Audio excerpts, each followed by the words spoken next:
Hello, good morning. Very nice to make this video again. And as usual, I will talk to give speaking about IELTS test part 3, and it's about discussions about some issues. But before that, I want to share my opinions regarding of listen slow music. It's very interesting. I mean that music really shape our mood, whether it's become better or worse. But for many cases, from my experience, it makes us feels better when we listen to music, and it's really enjoyable to understand that when you listen to slow music and your mood become more relaxed and somehow you feel sad and lonely, even though you not really feel that way in that particular moment, but the music, the rhythms really immerse into your mind and make your things differently, and that's very interesting about the music. And I listen to slow music lately a lot. I mean that I spend like hours listening to slow music, and I feel more gloomy lately. And I think it's not a bad thing to feel this blue feeling, something like that. I think it's a very nice feeling for me because it will heal me somehow. That make me more relaxed, more enjoy the solitude, and probably that make me think deeply. More reflections make me feel more aware about people and nature surrounding me, and it's really have a positive impact into my life to listen the slow rhythm music. Even though I also enjoy another genre music like a dancing or pop, and I love to listen them so often. And also, about the rock music, I'm also enjoy it. And somehow, most of the time, this kind of music make me want to dance, want to, make me feel energetic, and it's very different with the slow music, which is that I also enjoy it very much. And yeah, I really open my perspective into another kind of music. So I basically love a range of genre of music, except probably the hard rock and raps, because it's very challenging to me to to love these genres. But I think that it's great that if someone love these two genre, hard rock and what I said before, rap music, because it's quite particular. I mean, the American love the rap very much. I think it's become worldwide phenomenon nowadays, and the country like Finland is very popular with the hard rock music. So basically that many people have a difference taste when it comes to music compared to myself, and it's great. Okay, I don't feel that I want to talk more about music, and let's talk about something else, about radiance, because some of my friends, girls in my class, went to the Surabaya city. It is the city, not, I don't say it's city beautiful, but it's the second biggest city in Indonesia after Jakarta, and also very crowded too. And people complain about the Surabaya become very warm, so the weather is not really good. And but I think there are many things very interesting when we visit Surabaya, even though it's not really popular as a tourist attractions compared to Bali, Denpasar, or Jakarta, Solo, or Yogyakarta.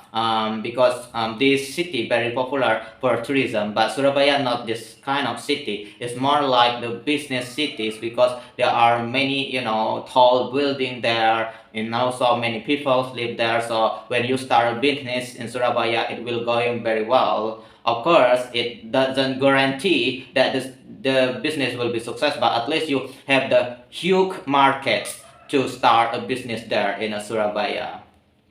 And also East Java, which is the Surabaya is the capital of the province. Is the second and the second. I think it's the second largest populations in Indonesia after West Java. Because many people concentrated there in the West Java, like the city of Bandung and also Bekasi, Depok, and something like that, and Bogor. Many people live there, but in the East Java, it's part of the huge land of the Java Islands. So I think it's Java is very populous province in Indonesia. And even though when we compare to GDP per capita, is far lower than Riau Islands and the Riau province, which is have the small population but have the rich resources. Okay, I think I don't have much information about Java. I mean about Surabaya as a city. Because I never visit there, and I hope that I have a chance to stay probably 1 or 2 days in the city, and getting around the city, visit into the markets, the traditional markets, because I enjoy it a lot. And also I have a chance to to try the public transportation, because when come to the city I prefer the place that have integrated public transport, so it's become more easy to me to commute from one place to another place, because from my perspective, using private vehicles is very harmful to environment. I think that the governments need to make a policy to limit private vehicle, because in Indonesia in one house that many people have like more than one private vehicle. So I think that the government need to tackle the issue, because we can defend on these private transportations, because it's not very sustainable choice, and we must look into something different perspective, so we can contribute more to our environments.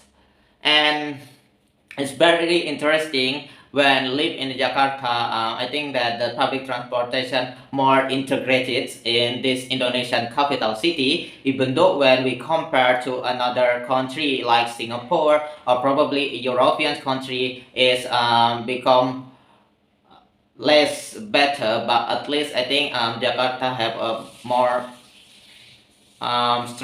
more infrastructure for public transportation compared to another city in Indonesia. I give example in Pontianak, the public transportation.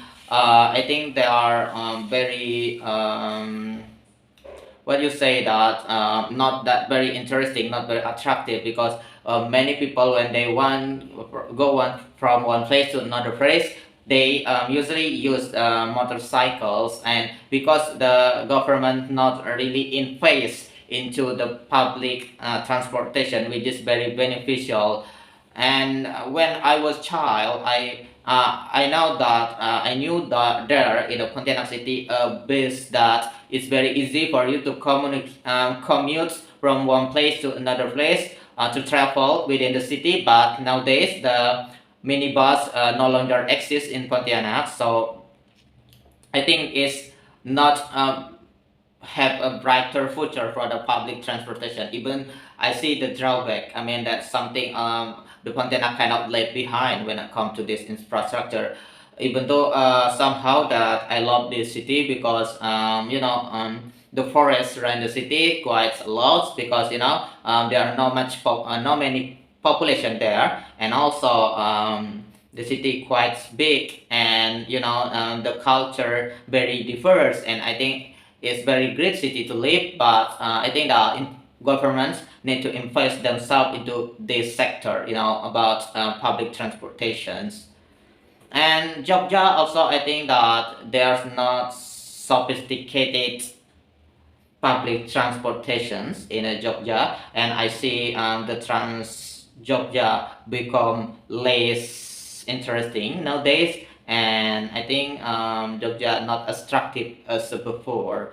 And I hope that the bright future for the city. And basically, I never experienced in the Jakarta, so I hope that if I have a chance to, to take postgraduates, I will take to the University of Indonesia, and I will live in the Jakarta for a while, and very nice to have an experience. And besides, the University of Indonesia, I think it's very great university in Indonesia, and I want lots many knowledge from that university, and also the city itself very that very have this vibrant, very not challenging but very not moving. How you say that something feels very the city is quite very live, so from morning to the night, so it's kind of vibrant city. And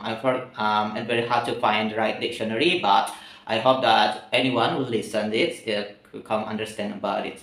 Well, because it's already more than 10 minutes, I'm talking about the city and the slow music, but of course, I want to practice about the speaking for IELTS, so I will find some interesting question that I will answer, so it kind of make me practice a lot. And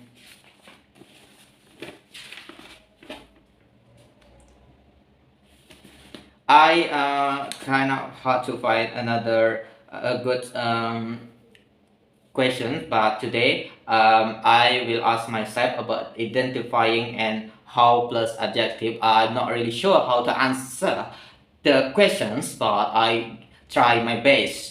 So the first question is, what role do you think women are playing in the economic development? I think from the past time, from the old days, the women already have the great impacts, have they already play big role in economic perspective, but the problem is their role are noticeable. There people, society underestimates their role. I mean, the woman become a bakery, they are become a waitress, and they also a saver and something like that. But people not regard this as this job something that beneficial economically, because not very little number of women become small numbers of women become kind of the big person in a company or something like that, but they already play a role, and I think they don't have a chance as much as the men do at that moment. So it's very hard for them to advance their career. But nowadays, I think it's very different, because we become more open to let the woman into education and public sector, whether they want to start a business or they want to have a career in the government or become a politician, or they want to become artisan, a writer, or a businesswoman. I think it's a very diverse choice for women nowadays, and a great move, I guess. And women not longer underestimated as they are before, and it is something good. And even though it's not a completely 100% achieved that women become equal to men nowadays, so there are more homework we need to accomplish to make a better life for women in the future. And another question is, what kinds of professions give status to people in your country?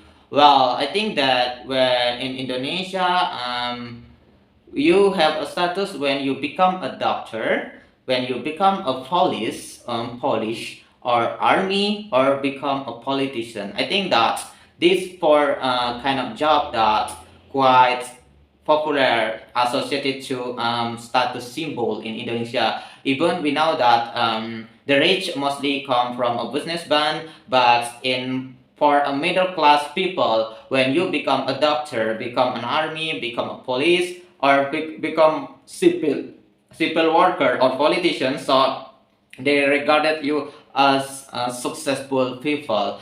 And I think there's no bad or good in this perspective, because it's really culturally. So basically that it's just that in our society that what we think that this particular job is associated to the successful people, even though I think that we don't need to limit ourselves to define the success as a job in career, but I think it's more about fulfillment, about the happiness that we acquired into our daily life is more defines our success than our job.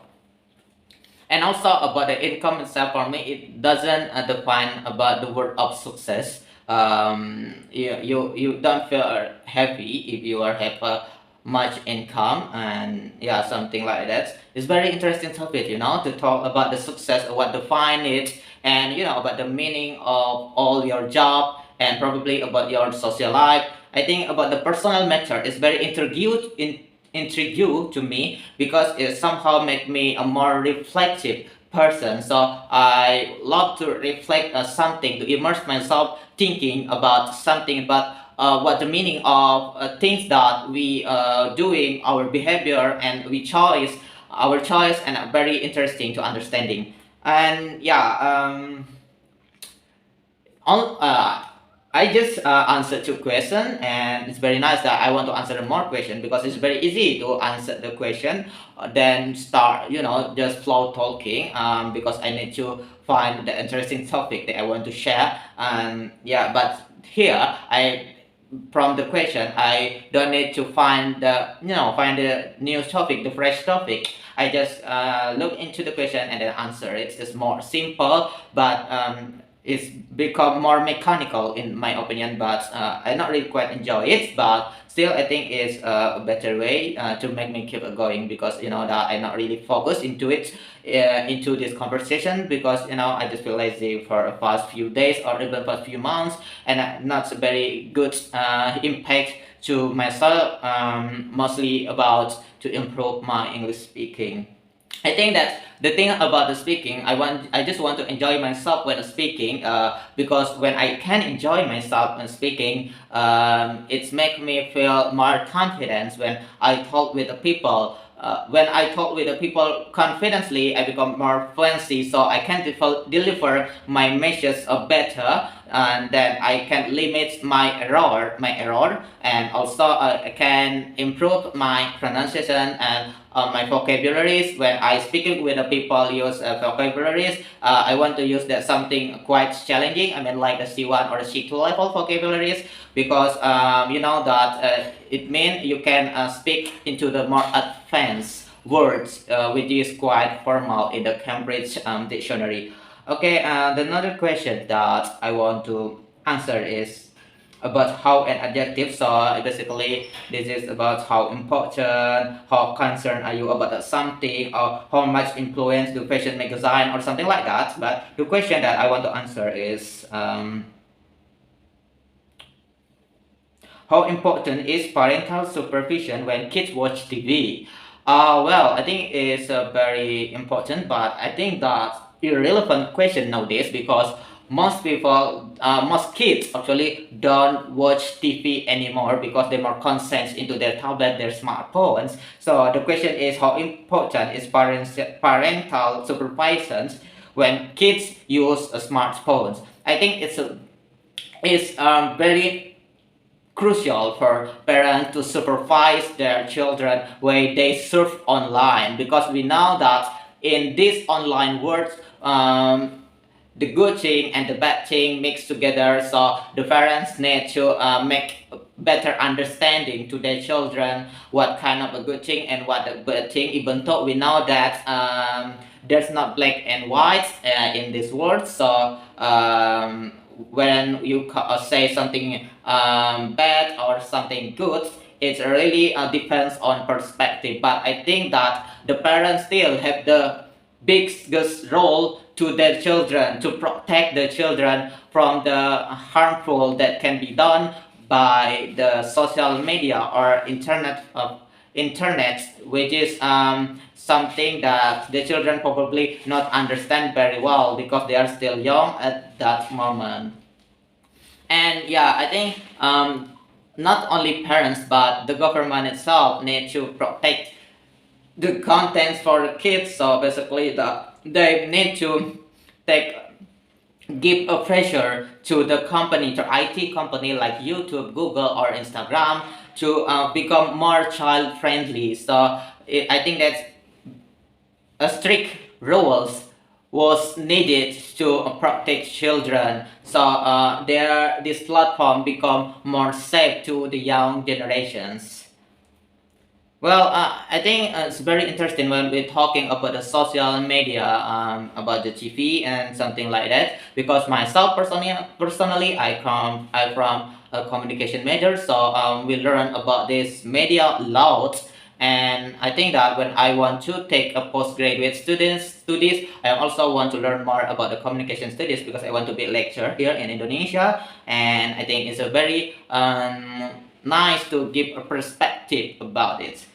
Okay, the another questions is how serious is the problem of illegal immigration to your country? Well, I think it's not very serious because Indonesia is not very attractive country to people going migrate here. But still, I think that Indonesia needs to protect its borders from illegal immigrants. But at the another hand, I think that Indonesia needs to open themselves to people who probably as asylum seeker who needs protections because they persecutions or they got that their life become worrying if they stay in their country. So when they want to migrate into Indonesia, I think that Indonesia need to accept it because it's very important to save people life regardless their nation. So I think even though nowadays the problem is not very big, but still Indonesia also need to protect its borders, its nationality, and to secure their nationality. But on the other hand, so Indonesia also needs to open themselves to protect people lives in the world. So I think that yeah, it's make hard to explain very well because it's quite probably the opposite idea that I did first, but somehow that I believe people lives more important than border or probably culture or identity. So I I think that when people needs our country to protect their life, we don't need to look about his or her backgrounds or their identity. We just save their lives and make a place our country as a good place for they live here. So I think it's very important. Yeah, I think there are already 4 questions. It's very nice to give a conversation about these questions. But I think that I want to stop it right now because there's another thing that I want to accomplish, and I hope that I really accomplish this job. If I didn't, so it seems like for me that I didn't make any progress at all. So it's not that something I can proud of to myself. Well, I just want to say that thank you for listening to me, even though it's not really interesting, as I can say, as you can say, and goodbye.